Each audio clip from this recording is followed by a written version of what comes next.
დღესაც ალბათ თვალებიდან არ მოგდით ის კადრები და გონებიდან არ მოგდით ის საშინელება, რაც ხდება დღეს სირიაში.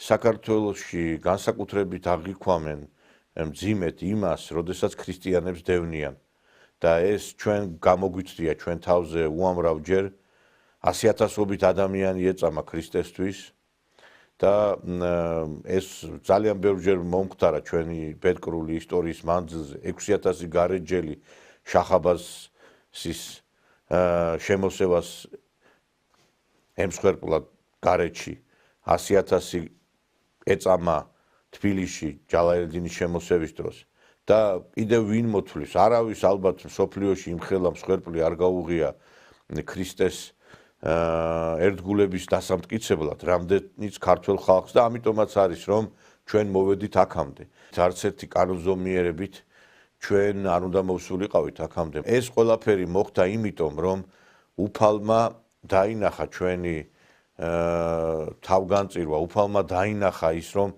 ქართველი ხალხი მუდამ არის ქრისტეს გვერდით ეხლაც აი როდესაც აი ამ საშინელ საუკუნეში ვცხოვრობთ ყველგან მოხდა სოდომიის ლეგალიზება ყველგან ჩატარდა ეს გეი აღლუმები პრაიდები და ალბათ 1-2 ქვეყანა დარჩა რომელმაც ეს არ გაიზიარა და მათ შორის არის საქართველოში არ მოხდა აი ამ სოდომიის ლეგალიზება და ამით ალბათ ჩვენ გარკვეულწილად ვანახეთ ყველას თელ სოფლიოს რომ ქართველი ხალხი მიუხედავად დიდი დარტყმებისა, დიდი განსაცდელისა, მუდამ იქნება ქრისტეს გვერდით. და ჩვენ განვიცდით იმას, რაც ხდება დღეს სირიაში. განვიცდით იმიტომ რომ კლავენ და აწამებენ ქრისტიანებს. და ამაზე არავინ ხმას არ იღებს, მეგობრებო. ამაზე არავინ ხმას არ იღებს პირიქით დასცინიან საზოგადოების იმ ნაწილს, ვინც მათ ეკომაგება. და განსაკუთრებით საგანგაშოა რომ დასავლეთის მიერ ახალი ქართველის გამოყვანა გამოიღო შედეგი. დღეს მაგალითად რადიო თავისუფლებამ აი ესეთი ინფორმაცია გაავრცელა, რომ თითქოს იქ რაღაც შეჯახებებია და აი ამ შეჯახებების დროს სამთავრობო ძალებსა და აი ამ ასადის მხრებს შორის დაიღუპა ხალხი. გესმით ხალხო თქვენ. ესე იგი ამართლებენ იმას, რომ ადამიანებს ხოცავენ. ეს ნაძირლები ესენია, მაგრამ რა გასაკვირია ის ტერორისტი, რომელიც დღეს ჩაუდგა სათავეში სირიას, ის ადამიანი იყო, ვინც ხოცავდა უმოწყალოდ ადამიანებს ადრეც, ეხლაც და აი ამ ადამიანს ჩამოართვა ხელი გერმანიის საგარეო საქმეთა მინისტრმა ბერბოკმა. ევროპელი დიპლომატები ქვეყნის ახალ ლიდერს აჰმედ ალ-შარას შეხვდნენ. გერმანიისა და საფრანგეთის საგარეო საქმეთა მინისტრები პირველი დასავლელი დიპლომატები არიან, რომლებიც სირიის ახალმა ხელმძღვანელობამ დამასკოში მიიღო. ანალია ბერბოკმა აღნიშნა, რომ გერმანია აპირებს დაეხმაროს სირიის ხელისუფლებას ინკლუზიური მშვიდობიანი გადაცემის განხორციელებაში, სოციალური შერიგების მიღწევასა და ქვეყნის აღდგენაში. ეს ადამიანი მიიღო დასავლეთმა და ეს ადამიანი აღიქვა რუსეთის ინტერესების წინააღმდეგ მებრძოლ ადამიანად იქნა შერაცხული. ალ-ჯულანი ჟურნალისტებს აცნობა, რომ რამდენიმე დღეში თავდაცვის სამინისტროსა და შეიარაღებული ძალების შექმნის შესახებ გამოაცხადებს. თურქეთის პირველმა დიპლომატმა კი განაცხადა, რომ სირიაში ქურთული შეიარაღებული დაჯგუფებები არ უნდა იყოს და ისინი დაუყოვნებლივ უნდა დაიშალოს. ფიდანმა ასევე იმედი გამოთქვა, რომ სირიის წინააღმდეგ დაწესებული სანქციები მოიხსნება და ქვეყანას აღდგენისა და განვითარების საშუალება მიეცემა. თუ კი შენ რაღაცნაირად გარკვეულწილად რაღაცა წინააღმდეგობაში ხარ რუსეთთან, უნდა მოყოდე წამებითაც, არამედ მნიშვნელობა არ აქვს ქრისტიანი იქნები თუ არა. და აი რადიო თავისუფლება აი ამას აკეთებს და მე ვფიქრობ, რომ ეს გამოცემა და ეს მედია საშუალება უნდა იქნას გაძევებული საქართველოსთან. როგორ შეიძლება რომ ქრისტიანების წამება და გინდათ ქრისტიანი არ იყოს, მუსლიმანიც იყოს, ჩვენ ყველა თითოეულ ადამიანზე შევტყივა გული, წამება გაამართლო იმით, რომ თურმე რაღაცა რა შეტაკება ხდება რა ჩვენ არ უყურეთ ბავშვებს როგორ ხოცავენ, როგორ ადამიანებს ხოცავენ უმოწყალოდ ისე რომ არავითარი წინააღმდეგობა არ არის. ეს ომის კანონების დარღვევაც არის, როდესაც ადამიანი ტყვედ გვარდება, რატო უნდა აწამო ესე ფეხზე ძაღლებივით აყავთ. ეხლა კიდევ ერთხელ ვიმეორებ, კადრების გაშვება ჩვენ შეგვიძლია ტელევიზორში, მაგრამ დაბლოკავენ ამ გადაცემას და ამიტომ იძულებული ვარ სიტყვიერად გითხრათ, თუმცა ბევრმა იცით კიდევაც სოციალური ქსელი სავსეა ამ ინფორმაციებით, თუ ტელევიზიით ცოტა სხვა მიმართულებით არის კონტროლი. გარდა აი ამ მედია საშუალებებისა გამოჩნდა მაგალითად ინტერნეტ სივრცეში დაცმოძრაობის მხარდამჭერი ადამიანები, რომლებიც აი ესეთ სიბიძურეს აფრქვევენ. სირიაში ქრისტიანებს ხოცავენო.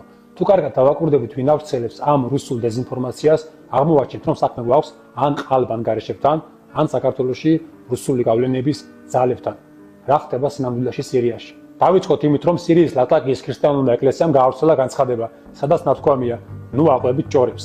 ასევე ეკლესია ამბობს, რომ ისინი არიან მჭიდრო კავშირში ახალ ხელისუფლებასთან და ყველაფერი ექვემდებარება სტაბილურობას. სირიის ლატაკიის პროვინციაში, სადაც მდებარეობს რუსეთის საავიაციო ბაზა, შეტაკებები მოხდა გარდამავალ ახალ სირიის მთავრობასა და ბაშარ ასადის მომხრე შეიარაღებულ დაჯგუფებას შორის. როიტერი ავრცელებს ინფორმაციას, რომლის თანახმადაც ამ შეტაკებებს ემცხოვრებლა 1000 ადამიანი, აქედან 700-ზე მეტი მშვიდობიანი მოქალაქე. საუბარია ბაშარ ასადის მხარდამჭერებზე, ისლამის შიიტური მიმართულების ალავიტური სექტის მიმდევრებზე. როგორც ვიცით, ალავიტები წარმოადგენენ ქვეყნის 10%-ს. ალავიტი ბაშარ ასადის ოჯახი ქვეყანას 50 წლის განმავლობაში მართავდა. სირიის ახალმა ლიდერმა შექმნა საგამოძიებო კომისია, განეიტრალდა ბაშარ ასადის ალავიტური დაჯგუფება და ასევე მიმდინარეობს დამნაშავეების დაკავება. დატყვევებული ოფიცრების აუდიო ჩანაწერებიდან მდიდდება, რომ აჯანყების ოპერატიული საკოორდინაციო შტაბი მდებარეობდა რუსულ ბაზაზე. აჯანყება დაგეგმეს გენერლებმა გია სტალამ და იასირ სალხაბმა. სირიელები მასიურად წერენ მსგავსი შინაარსის ტექსტებს, სადაც ნათქვამია, რომ წარმოიდგინეთ 50 წლის განმავლობაში ალავიტები აწამებდნენ ჩვენს მოსახლეობას, ახდენდნენ ტერორს, აუპატიურებდნენ და კლავდნენ სირიელებს. რა თქმა უნდა, ეს არ ამართლებს სასტიკ შურისძიებას და საპასუხო ძალადობას. სირიის ახალი ხელისუფლება მაქსიმალურად ცდილობს შეაკავოს გამწარებული ხალხი. საბედნიერო სიტუაცია დასტაბილურდა, აქტიურად მუშაობს საგამოძიებო კომისია. სირიის ახალი ლიდერი მიიწვიეს ბრიუსელში 17 მარტს კონფერენციაზე სირიის მომავალი. დეტალურად ბაშარ ასადის რეჟიმის დანაშაულებზე შეგიძლიათ იხილოთ ჩემი ვიდეო რგოლი, რომელიც ეხება სედნაიას ციხეში ჩადენილ სისასტიკეს, სადაც 300,000 ადამიანი ჩახოცეს. ესე იგი, აი გამოდის ხალხი და ამართლებენ აი ამ ქმედებებს, რასაც ჩადიან აი ეს ჯალათები სირიაში. ეხლა ეს ადამიანი, კიდევ ერთხელ ვიმეორებ, ეს ადამიანი რო შეხედო ჯამთელი გეგონება, მაგრამ თან წმინდა გიორგი რო აქვს გამოსახული თავის სამოზე ლაპარაკობს იმის შესახებ, რომ რაღაცა წინააღმდეგობა თურმე წინააღმდეგობას აწყდება თურმე დღევანდელი ხელისუფლება და თურმე ადრეც იყო რაღაცა ამდაგვარი და რაღაცა, ესე იგი წინააღმდეგობა არის ის, რომ ამ ბავშვებს ხოცავენ, ახალგაზრდებს ხოცავენ.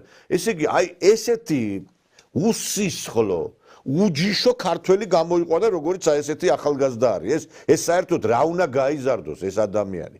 აი ახლა ამ ადამიანს ხელი კი არ უნდა ჩამოართვა, საერთოდ აი ესეთ ადამიანებს განაჩენი უნდა გამოუტანოს ქვეყანამ, იმიტომ რომ საერთოდ უნდა იყვნენ გარიყულები საზოგადოებრივ. აი ეს ახლა მანიაკზე და ჯალადზე რამით ნაკლები არ იმაინტერესებს. კაცი რომ ადამიანების ხოცვა ჟლეტვას გაამართლებს, იმიტომ რომ რაღაცა თითქოს წინააღმდეგობა ხდება იმ სამთავრობო ძალებსა და იმას შორის და რაღაცა პრორუსული ნარატივი ყოფილა ეს გესმით?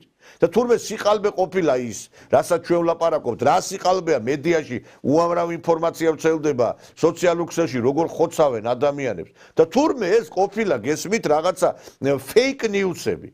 აი მეცოდება ის შობელი, ვინც ესეთი გველის წიწილი გაზარდა და მეცოდება ის ადამიანი ამას საერთოდ ვინმე თუ უსმენს საერთოდ და ესეთი ადამიანები შექმნა ნაცმოძრაობა. აი ამიტომაც არის საშიში ეს ძალა და უნდა ამოიძირკოს ძირფესვიანად ეს მოძრაობა. აი ესეთი ახალგაზრდები შვეს ამათმა. ეს ადამიანი, ეს ამიბიოზი მინახია მე სადღაც რაღაცა გამოსული სხვადასხვა არხებზე სხვათა შორის და ეხლა აი ამას რო ჭკუას დაეკითხები კაც, რომელიც აი ამ ჯალათობას ამართლებს. აი ხედავთ ხო რა დონეზე მივიდა ჩვენი ქვეყანა ქრისტიანების წამებას ამართლებს ადამიანები. გესმით თქვენ რა ხდება? გესმით რა ტიპის ჯიშის ადამიანი გამოიყვანა? აი ეს არის მიშას ბუჩქების თაობა რა.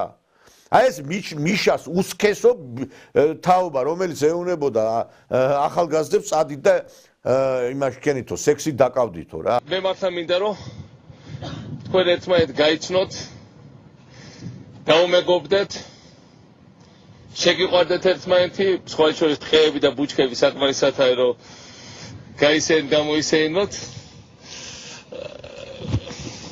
თქვენ აიგულისხმეთ ეს. ეს არის მიშას ბუჩქების თაობის წარმომადგენელი არის ეს. ჯერ საერთოდ კაცი არის, ეხლა ეს არარაობა, ესა მართლა როგორ ლაპარაკობს იმას, რომ თურმე ეს ყოფილა fake news-ები ხალხო.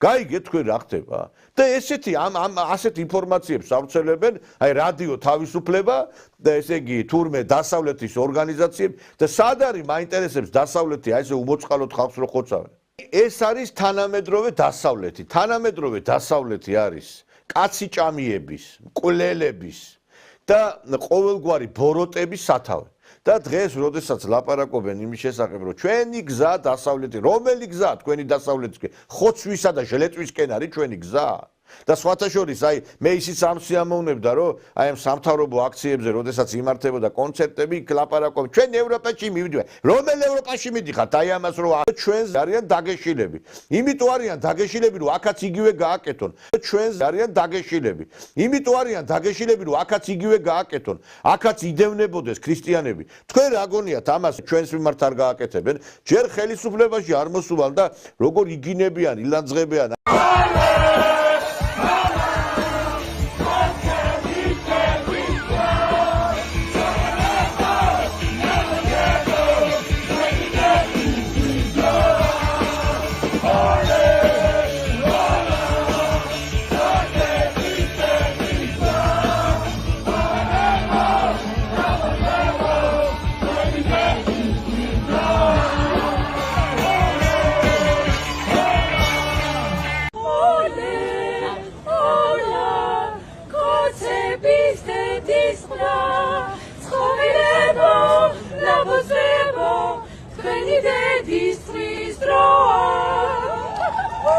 აი ასეთი ტიპის ადამიანები გამოიყვანა დასავლეთმა და აი ესეთი ტიპის ადამიანებს აფინანსებს დღეს დასავლეთი საქართველოში და მე ამის შემდგომ როდესაც აი ამ გარემოების შემდგომ რომ საქართველოში კიდე ვინმე ევროკავშირის დროშას აფრიალებს და კიდე იმას იტყვის რომ ჩვენ დასავლეთისკენ მივდივართო აი ეს ადამიანი არის ავანტყოფი და ქვეყნის მოღალატე აგერ ქვეყანაში ასეთი რაღაცეები ხდება და კაციშვილი ხმას არ იღებს და ჩვენთან ლაპარაკობენ რომ თურმე ადამიანის უფლებები ილახება და ყოველთვის ასე არ იყო დასავლეთი ყოველთვის ასე არ იქცეოდა 92 წელს როდესაც საქართველოში სისხლით იქნა მორწყული ყველაფერი და დაამხეს საქართველოში კანონიერი ხელისუფლება ჯეიმს ბეიკერი ჩამოვიდა რესპუბლიკის მოედანზე შევარდნაძესთან ერთად რაღაცა ტაკი მასხარაობას ესწრებოდა და გვერდზე ხალხს არბევდნენ უმოწყალოდ და აი ამას არაფრით გარკვეულწილად ამაზე არაფერს არ არიგირებდა 1921 წელს საქართველოში როდესაც მოხდა გასაბჭოება ვინმე ამოიღო ხმა 56 წლის 9 მარტზე ვინმე ამოიღო ხმა 2008 წელზე ვინმე ამოიღო ხმა შეშფოთება აღშფოთების გარდა შეშფოთება აღშფოთებაც აღარ არის აი ეხლა სირიაში რაც ხდება შეშფოთება აღშფოთებაც აღარ გვესმის იმიტომ რომ იქ უნდათ რომ დაამყარონ ის რეჟიმი რომელიც დასავლეთს აწყობს და აქაც თქვენ წარმოგიდგენიათ საქართველოში როგორ მწვანე შუქს აუნთებდნენ ესენი ნაციონალებს რომ აქ თავიანთი გარკვეული ძალაუფლება გაემყარებინათ აი ამ დახოცვაზე ადამიანების ჟლეტვაზე ყველაფერზე იქნებოდა მწვანე შუქი ანთებული და ასეც იყო გახსოვთ ალბათ 9 წლიანი რეჟიმი როდესაც იყო საქართველოში ადამიანებს ხოცავდნენ, კლავდნენ, ციხეებში აუპატიურებდნენ, რა გვესმოდა ჩვენ აქ, რომ დასავლეთის ლიდერები დემოკრატიის შუკურას უწოდებდნენ სააკაშვილს. აი ეს არის დასავლეთის ორმაგი სტანდარტი. და დღეს აი ესეთი ნაძირლები აღზარდა სააკაშვილის ურდომ საქართველოში, რომ ქრისტიანების დევნაზე რეაგირებას კი არ ახდენდნენ პირიქით ამართლებენ ამ ყველაფერს, რომ თურმე ეს რაღაცა რუსეთის ძალის წინააღმდეგ ხდება და რაღაც პრორუსულობის წინააღმდეგ ხდება. ჯერ ერთიც ვინმე თუ პრორუსია, ესე უნდა გაუსწორდე, ან ვინმე თუ რაღაცა სიტყვაზე ამა თუ იმ რეჟიმის წინააღმდეგი არის, მაინტერესებს, ესე უნდა გაუსწორდე და გაუგებ